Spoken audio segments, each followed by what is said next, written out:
Powered by Aura Greens. Sponsored by The Brainwaves. Co-sponsored by Mudgal Consultants and Retrend Collection.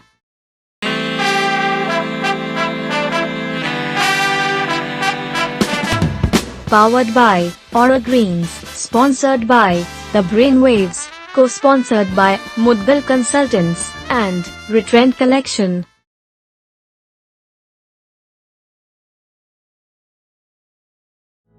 बच्चों के विकास में सही खान पान और अच्छा लाइफस्टाइल बहुत अहम भूमिका निभाते हैं। अगर आप बच्चों को स्वस्थ आदतें सिखाते हैं तो इसका उनकी ग्रोथ पर बहुत असर पड़ता है। हमें बच्चों के खेलने कूदने, पढ़ने लिखने और खाने पीने पर बहुत ध्यान देना चाहिए। इससे बच्चों में विकास में मदद मिलती है। बच्चों का शरीर मजबूत बनता है तो उनकी रोग प्रतिरोधक क्षमता भी बढ़ती है।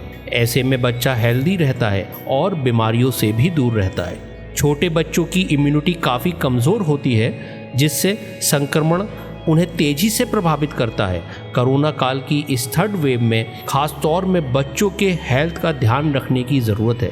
तो इसी विषय पर आज हम बात करेंगे कि जिसके लिए आज के हमारे गेस्ट बाल रोग विशेषज्ञ डॉक्टर प्रशांत पांडे जी हमारे बीच मौजूद हैं, जो पिछले काफ़ी वर्षों से इस क्षेत्र में अपना कार्य कर रहे हैं। नमस्कार दोस्तों, मुदगल शो में आपका स्वागत है।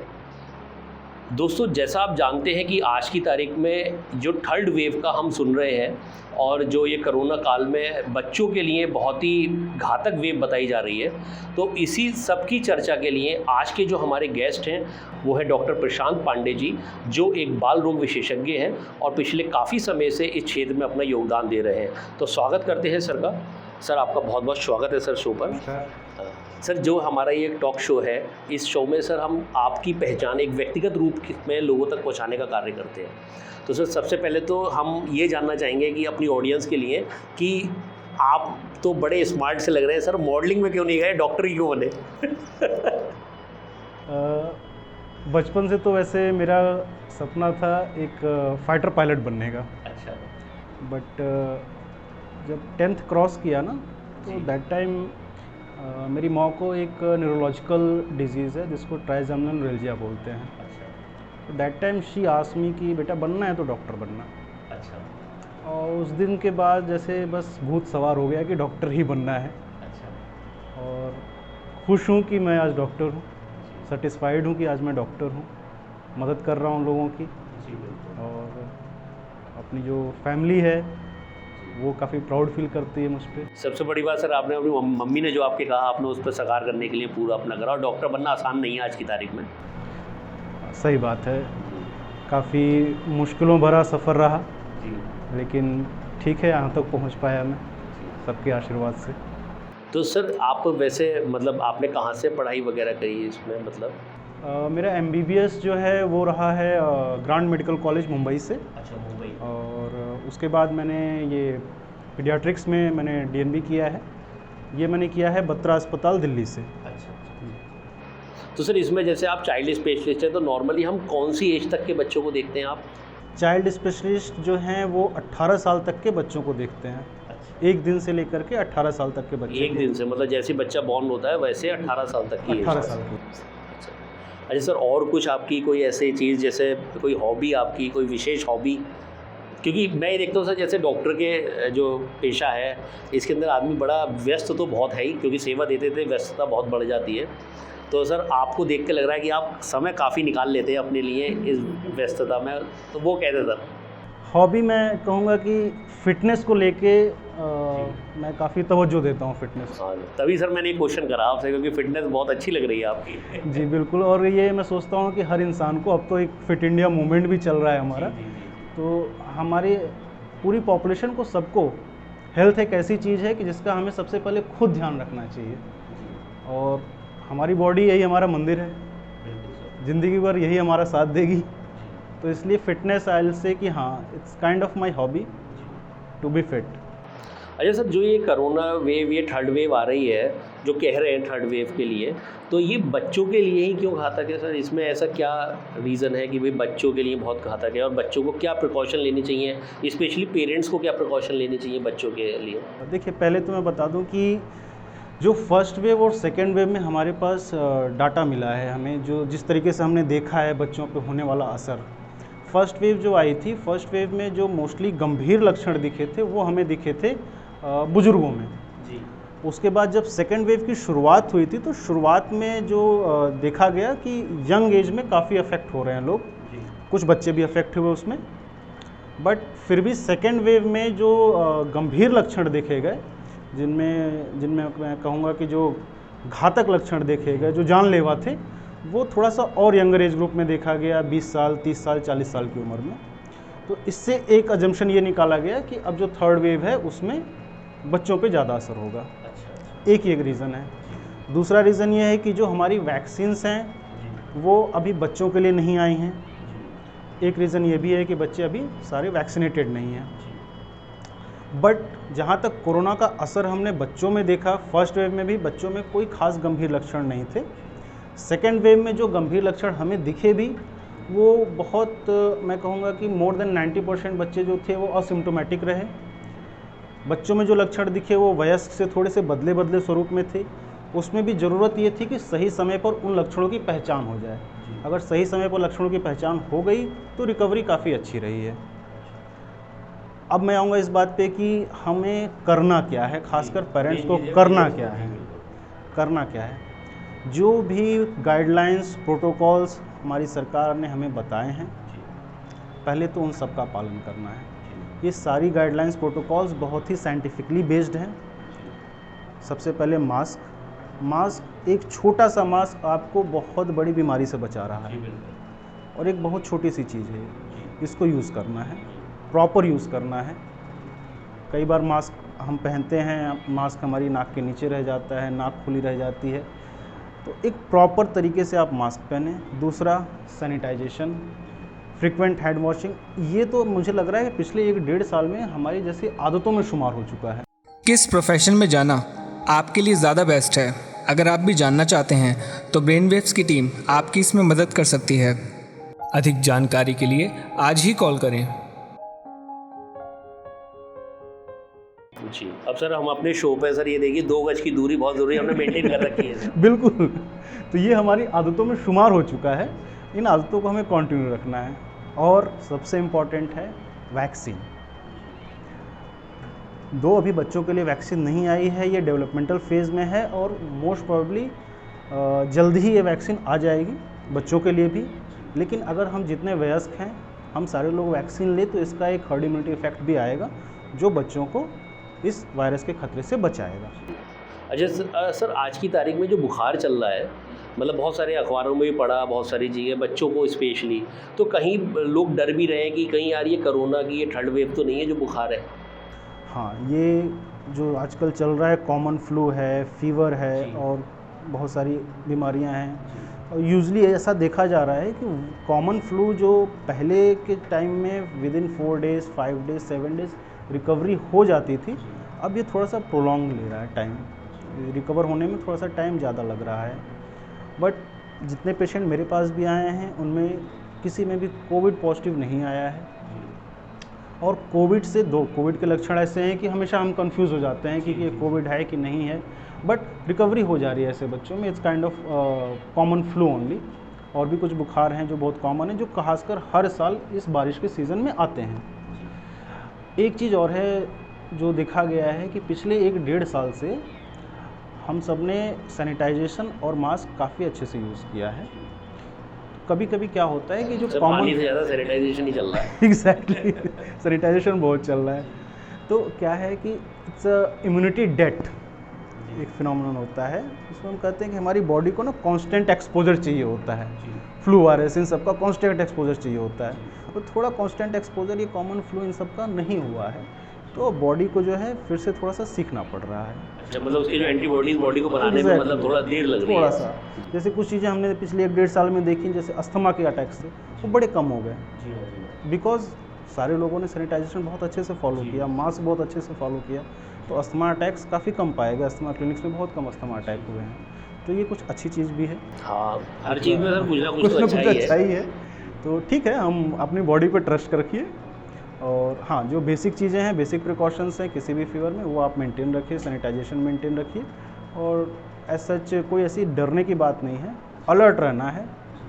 अच्छा सर, पेरेंट्स को क्या मतलब, जैसे किसी बच्चे को फील हो रहा है कि यार बच्चा कह रहा है अपने मम्मी से या पापा से कि मुझे आज बड़ा लेजीनेस सी फील हो रही है और हल्का सा बुखार भी लग रहा है, लेकिन वो थर्मामीटर से चेक कर रही है बुखार नहीं है, तो उस टाइम पे उन्हें क्या करना चाहिए?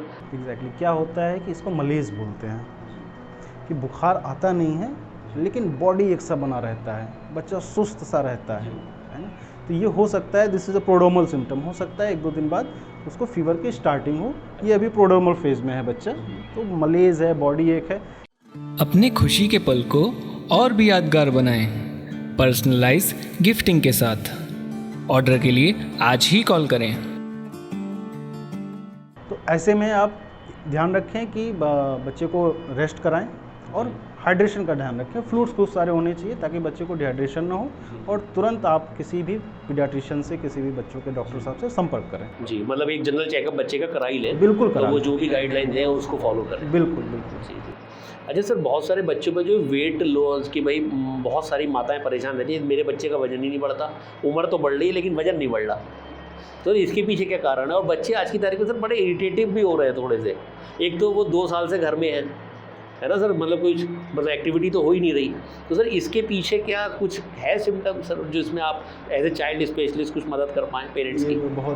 बहुत ही कॉमन क्वेश्चन है ना। आई से कि मेरी सारे पेशेंट, जितनी माएँ आती हैं, जितने पेरेंट्स आते हैं, सबकी यही क्वेरी होती है कि डॉक्टर साहब बच्चा बढ़ नहीं रहा है मेरा। पहली चीज़ बढ़ेगा। एक तो सर माँ बहुत प्यार करती है ना बच्चों को, तो वो चाहती है बहुत जल्दी बढ़ जाए, बहुत जल्दी और बढ़ दुनिया जाए। में जो सबसे बढ़िया, सबसे खूबसूरत, सबसे इंटेलिजेंट बच्चा है वो मेरा ही होना चाहिए, वो माँ का प्रेम है सर। पहली चीज़ तो मैं बोलता हूँ कि देखिए, आपने एक ये पौधा लगाया है, पेड़ बनने में समय लगेगा, हाँ, लेकिन ज़रूरी है कि बच्चे की ग्रोथ की हम मॉनिटरिंग करते रहें। मॉनिटरिंग मतलब स्टार्टिंग के 1-2 साल में वज़न जो है रैपिड गेन होता है, तो उस समय ऐसा लगता है कि बच्चे का वज़न तो बहुत तेज़ी से बढ़ रहा था। फिर 2 साल के बाद क्या होता है कि बच्चे की जो ग्रोथ, वज़न का रेट होता है वो कम हो जाता है। तो फिर पेरेंट्स को ऐसा लगता है पहले तो बहुत जल्दी वज़न बढ़ रहा था, अब ये वज़न कम बढ़ रहा है। तो इसमें भी आपको ज़रूरी है कि हमारे कुछ ग्रोथ चार्ट हैं, ग्रोथ पैरामीटर्स हैं।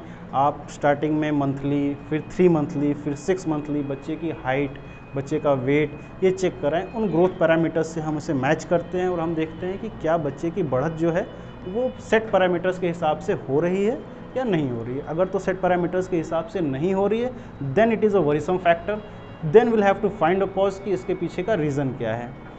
हमारे जो ये साउथ एशियन कंट्रीज़ हैं, खासकर हमारी इंडिया कंट्री, जो सबसे मेन रीज़न होता है वो होता है nutritional deficiency. The most common nutrient for that is iron, जो मुझे बहुत कॉमनली मिलता है बच्चों में खून की कमी। अच्छा सर, ये मोमोज और चाउमीन में कौन सा विटामिन होता है सर? आजकल बच्चे ये बहुत खा रहे हैं ना सर। मेरे पास जब भी पेरेंट्स आके ये बात कहते हैं, मैं उन्हें एक ही बात कहता हूँ, घर में अगर पेरेंट्स ये चीज़ खाना बंद कर दे, बच्चे भी खाना बंद कर देंगे। तो पहले आप अच्छी हैबिट्स खुद में लाइए, फिर वही अच्छी हैबिट्स बच्चे भी खाएं। रेगुलर मत खाएं, कभी इसलिए कभार सर खाएं। बहुत छोटे बच्चों में बहुत ज़्यादा वेट गेन भी हो रहा है। एग्जैक्टली, वो सब रीज़न यही है सर। फास्ट कम वजन होना भी एक बीमारी है, ज़्यादा वजन होना भी एक बीमारी है। Fast food is a very big factor for that. एक ख़ास चीज़ है जिस पे मैं तवज्जो देना चाहूँगा। एक हैबिट है जो हमारे पुराने ज़माने में बहुत कॉमन थी हमारी फैमिलीज़ में, जो अब छूट गई है। वो हैबिट है साथ बैठकर खाना खाने की, कि पूरी फैमिली एक साथ बैठकर खाना खाए। इससे बच्चे बचपन से, अगर पेरेंट्स अच्छा खाना खा रहे हैं, बच्चे भी खाते हैं। और बहुत सारी, ना केवल ये फीडिंग हैबिट्स, बहुत सारी और भी चीज़ें हैं जिनमें बच्चों को एक, आपको उनके बिहेवियर में चेंज मिलता है। चिड़चिड़ापन, गुस्सा ज़्यादा आना, इन सारे बिहेवियर में आपको चेंजेस मिलेंगे। सर मम्मियों के लिए काम बढ़ा दिया सर आपने, एक साथ बैठ के खाने के लिए। कभी कभार तो बाहर से आ जाता था। नहीं, कभी कभार तो चलता है, कभी कभार तो सबके घर में चलता है, बट ये आवश्यक है। तो मम्मियों आपको परेशान नहीं होना है, सर ने कहा है कभी कभार चढ़ता है तो आप कभी कभार मंगा सकते हैं खाना, ऐसा नहीं कि रोज़ आप ही को बनाना है। अच्छा सर, ये कोरोना टाइम पे कुछ बच्चों के जैसे जो टीके लगते थे, जो वैक्सीनेशन होता था, वो रह गया है, तो सर उसके लिए क्या मतलब क्या करना चाहिए उनको जिनका रह गया है? देखिए, जो भी टीके रह गए हैं वो टीके लगाए जा सकते हैं। अब रह गया कोई बात नहीं, लेकिन आपके बच्चे का अगर टीका रह गया है तो आपके लिए आवश्यक है कि आप जल्द से जल्द अपने बच्चों के डॉक्टर साहब से कांटेक्ट करें और देखें कि इनमें से कौन से टीके हैं जिनको हम लगा सकते हैं, ताकि बच्चे को इन टीके से बचने वाली बीमारियों से जल्द सुरक्षित किया जा शायद कुछ सके। ऐसा होता है ना कि सर वो जो टाइम पीरियड होता है कि भाई इस एज पे लगना चाहिए था, वो एज बढ़ गई तो वो टीका रह गया, कुछ ऐसा होता है? कुछ टीके होते हैं जो कि एक पर्टिकुलर एज के बाद नहीं लगाए जा सकते। कुछ टीके होते हैं जिन्हें हम काफ़ी देर तक, काफ़ी 7 साल तक भी हम लगा सकते हैं। तो इसके लिए आवश्यक है कि अगर टीका छूटा है तो आप अपने टीकाकरण का जो भी रिकॉर्ड है उसको लेकर के अपने डॉक्टर साहब से मिलें। फिर वो हम लोग बच्चों के डॉक्टर साहब डिसाइड करेंगे कि कौन सा टीका अभी इसे दिया जा सकता है, कौन सा नहीं, ताकि जल्द से जल्द एटलीस्ट जिन बीमारियों से हम बच्चे को बचा सकते हैं उनसे तो हम बचाव करें। क्या आपके बच्चे के अंदर छुपी हुई कोई विशेष प्रतिभा है जो उसे खास बनाती है? अगर आप भी जानना चाहते हैं तो ब्रेनवेव्स की टीम आपकी इसमें मदद कर सकती है। अधिक जानकारी के लिए आज ही कॉल करें। अच्छा सर, जैसे कोई बच्चा जन्म लेता है, इस दुनिया में आता है, तो बहुत से लोग कहते हैं कि भाई इसका वजन 2.5 किलो है, 2.25 किलो है, 3 किलो है, तो सर ये क्या है? मतलब कितना वजन एग्जैक्ट होना चाहिए बच्चे का? देखिए, हमारे इंडियन स्टैंडर्ड्स के हिसाब से 2.5 kg is the ideal weight. 2.5 kg से बच्चे का वजन ज़्यादा रहना चाहिए, लेकिन 4 किलो से भी ज़्यादा नहीं। अच्छा, 4 किलो से ज़्यादा, मतलब 3.5 किलो तक रहना चाहिए बच्चे का। 2.5 किलो से 3, 3.5 किलो उसको हम नॉर्मल अगर बच्चा 2.5 किलो है तो बच्चा नॉर्मल है, लेकिन अगर 2 किलो का बच्चा है तो इट मीन थोड़ा सा 2.5 किलो से अगर 10 ग्राम भी कम है तो बच्चे को हम कम मानते हैं। It's a set parameter. अच्छा सर, जैसे बच्चा तो 2.5 किलो का हुआ, अब वो बढ़ते न्यूट्रिशन के अभाव से कह लीजिए या न्यूट्रिशन के प्रभाव से कह लीजिए, या तो वजन बढ़ गया या घट गया, तो सर इस केस में क्या करना चाहिए? उनको न्यूट्रिशन कैसे कंट्रोल करना चाहिए अपना? मतलब कोई ऐसा डाइट चार्ट जो मम्मियाँ फॉलो कर पाएँ बच्चों के लिए? बच्चों के न्यूट्रिशन में देखिए, पैदाइश के बाद नहीं, बच्चों का न्यूट्रिशन पैदाइश के पहले से शुरू होता है। अच्छा, मतलब मम्मी को खाना है? बिल्कुल। अच्छा, जब प्रेगनेंसी स्टार्ट होती है उसके बाद से ही बच्चों का न्यूट्रिशन स्टार्ट हो गया है। बच्चे का न्यूट्रिशन उस दिन से अफेक्ट होना शुरू हो चुका है। खासकर रिसर्चेस में देखा गया है, लास्ट ट्राइमेस्टर में जो मदर का इंटेक होता है ना, एमनियोटिक फ्लूइड में बेबीज़ को वो फ्लेवर मिलता है, और लेटर लाइफ में बेबीज़ जाके उनके टेस्ट वैसे ही डेवलप होते हैं। लेकिन सर आजकल तो मम्मियाँ डाइटिंग की वजह से कुछ खाती नहीं है। मुझे बहुत डांट पड़ने वाली है मम्मियों से, बट ये है, इट्स अ प्रूवन फैक्ट। जी, मतलब वजन बाद में कम हो जाएगा, पहले बच्चे का ध्यान रखना है। इसलिए खाना शुरुआत हमें बच्चे के न्यूट्रिशन की वहाँ से करनी है। उसके बाद फिर देखिए 6 महीने तक तो माँ का दूध, उसमें सोचना ही नहीं है। माँ का दूध 6 महीने निश्चिंत रहिए, माँ का दूध पिला रहे हैं, 6 महीने बच्चा एकदम ठीक रहेगा। 6 महीने के बाद फिर कॉम्प्लीमेंट्री फीडिंग मतलब आपको खिचड़ी, दलिया, दाल, सूजी ये जल्दी शुरू करना है। कई बार मैंने यहाँ के अपने पेशेंट्स में देखे हैं जिसमें लेट हो जाता है ना, 6 से 7 महीने या 8 महीने बाद शुरू करते हैं, उसमें फिर खून की कमी मिल जाती है। जैसे पुराने लोग कहते थे 6 महीने बाद अन्नप्राशन होगा। एग्जैक्टली, मैं हमारी जो पुरानी जो रीति रिवाज है ना वो बहुत सही हैं, वो साइंटिफिकली प्रूवन है। अन्नप्राशन 6 महीने पे उसकी तारीख होती थी, बाकायदा उसके लिए पूजा होती थी, वो अन्नप्राशन आवश्यक है। 6 महीने पर अन्नप्राशन कराइए, कॉम्प्लीमेंट्री फीडिंग, और दैट इज़ द टाइम जब आप खूब सारी वैरायटीज़ ट्राई कराइए बच्चे को। Let him develop the taste for everything, don't make him choosy.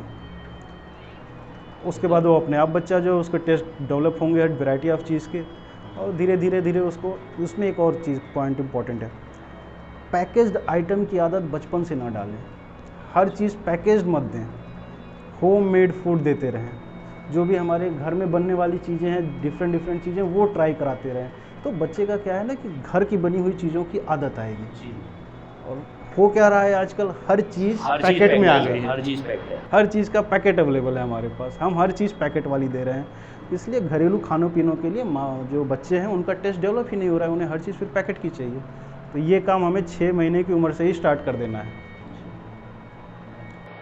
अच्छा, और सर जैसे बच्चों की एज बढ़ रही है, मान लीजिए अगर हम ये बच्चों की बात करें 12 साल से या 14 साल से, तो ये बच्चे क्या है, मतलब थोड़े समझदार तो हो ही जाते हैं। 12-14 साल का बच्चा तो अपनी डाइट के प्रति बड़ा कॉन्शियस हो जाता है कि यार मुझे कम खाना है। मम्मी ने कहा, मम्मी नहीं, मैं तेल की चीज़ नहीं खाऊंगा, स्पेशली लड़कियां की नहीं खाऊंगी। तो सर उन बच्चों के लिए क्या कहेंगे कि वो बच्चे अगर सुन रहे हैं शो को तो उन्हें खाना चाहिए नहीं खाना चाहिए?